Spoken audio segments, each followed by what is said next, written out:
सुबह का समय था। मंदिर की घंटियां बज रही थीं। लोग पूजा करके लौट रहे थे। तभी गांव के बाहर पीपल के पेड़ से चीख सुनाई दी, एक माँ की ऐसी चीख जो सीधे दिल चीर दे। उसी पेड़ की ऊंची डाल पर एक बंदर 6 महीने के मासूम बच्चे को अपनी छाती से चिपकाए बैठा था। बच्चे की नन्ही उंगलियां बंदर के रूखे बालों में फंसी हुई थीं। उसकी आंखें डर से फटी हुई थीं और होंठ नीले पड़ने लगे थे। नीचे खड़ी माँ बेसुध होकर रो रही थी। हाथ जोड़ जोड़ कर कभी बंदर से कभी भगवान से विनती कर रही थी, मेरे लाल को दे दे, मुझे मार दे पर मेरे बच्चे को छोड़ दे। गांव वाले पत्थर उठाते थे, फिर गिरा देते थे। किसी में हिम्मत नहीं थी कि पत्थर फेंके, क्योंकि एक भी गलती बच्चे की सांस छीन सकती थी। बंदर की आंखों में अजीब सी बेचैनी थी, जैसे वह भी खुद नहीं जानता था कि वह क्या कर रहा है, पर वह बच्चे को छोड़ने को तैयार नहीं था। घंटों बीते, धूप तेज हो गई। बच्चे की रोने की आवाज धीरे धीरे कमजोर होने लगी। माँ की गोद खाली थी और उसका आंचल आंसुओं से भीग चुका था। आखिरकार वन विभाग आया, जाल बिछाए गए। बंदर डरकर और ऊपर चढ़ गया। बच्चे की चीख एक आखिरी बार गूंजी और फिर बंदर पेड़ों के झुरमुट में गायब हो गया।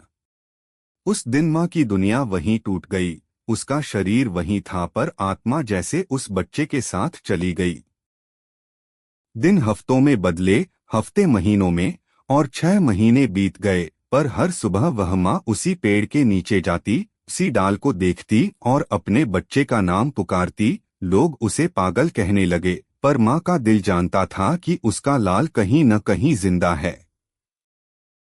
उधर जंगल में वह बंदर बच्चे को छोड़ नहीं पाया। शायद उसे अपने मरे हुए बच्चे की याद थी, शायद उसने इंसानों से छीने गए जंगल का बदला इस तरह लिया था। वह बच्चे को अपने साथ लिए फिरता, कभी फल खिलाता, कभी उसे सीने से लगाकर सुलाता। बच्चे का रोना धीरे धीरे थम गया। उसकी आंखों में अब सवाल थे, डर नहीं। उसने बंदर को ही अपनी दुनिया मान लिया था।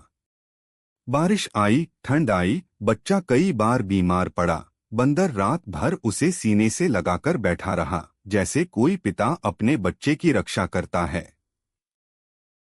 इधर गांव में माँ हर दिन तिल तिल मरती रही।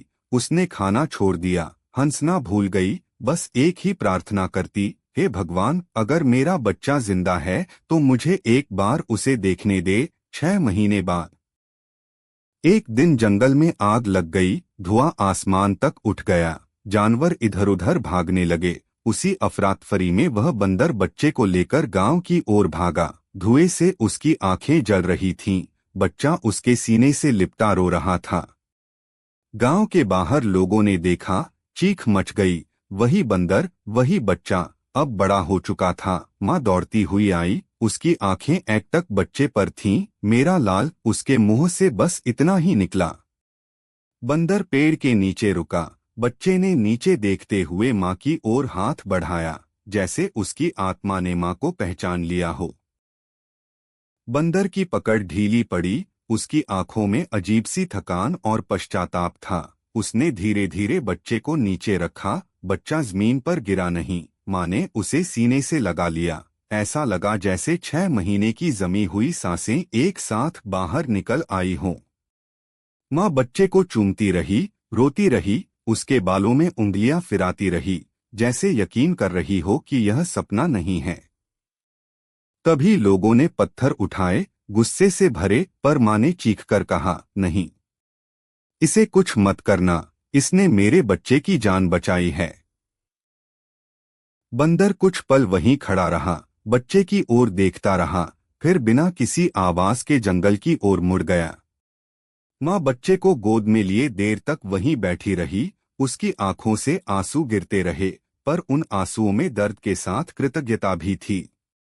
वह कहानी गांव में फैल गई। लोग आज भी उस पीपल के पेड़ के नीचे रुकते हैं, सिर झुकाते हैं और सोचते हैं कि कभी कभी इंसान से ज्यादा करुणा किसी जानवर के दिल में होती है। और एक माँ का प्रेम जंगल की आग, समय की दूरी और हर डर से भी बड़ा होता है।